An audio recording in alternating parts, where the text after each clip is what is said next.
8 ஆண்டுகள் சட்ட போராட்டத்திற்கு பிறகு சைக்கிள் சின்னத்தை பெற்றுள்ளதாக தமிழ் மாநில காங்கிரஸ் கட்சியின் தலைவர் ஜி.கே. வாசன் தெரிவித்துள்ளார்.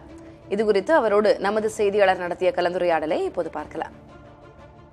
நேற்றிலிருந்து பிரச்சாரத்தை நான் துவங்கியிருக்கிறேன். தமிழக மக்களுடைய மத்தியிலே மிகப்பெரிய மாற்றம் தெரிவதை என்னால் உணர முடிகிறது.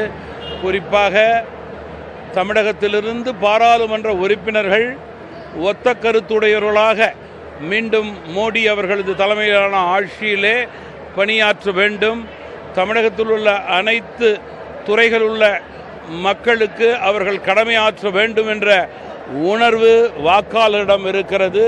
இதற்கு நேர்மாறாக சென்ற 5 முறை திமுகவை சேர்ந்த நாடாளுமன்ற உறுப்பினர்கள் செயல்பாடு இல்லாத காரணத்தினால் இதனை திடமாக தமிழக வாக்காளர்கள் ஏற்றுக்கொண்டு வாக்களிக்க தயாராக இருக்கிறார்கள் என்பதுதான் எங்களுடைய கருத்து.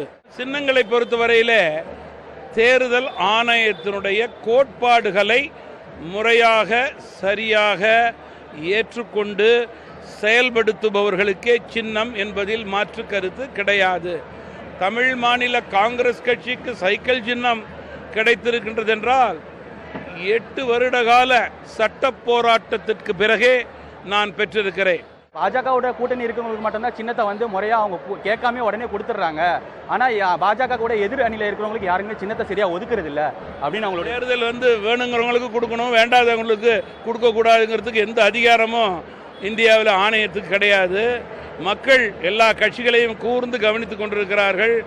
யார் சரியாக புரிதலின் அடிப்படையிலே கோட்பாடுகளை முறையே செய்தார்கள், யார் கோட்பாடுகளை சரியாக செய்யவில்லை என்பதால் அவர்களுக்கு சின்னம் கிடைக்கவில்லை என்பதை வாக்காளர்கள் புரிந்து கொள்கிறார்கள்.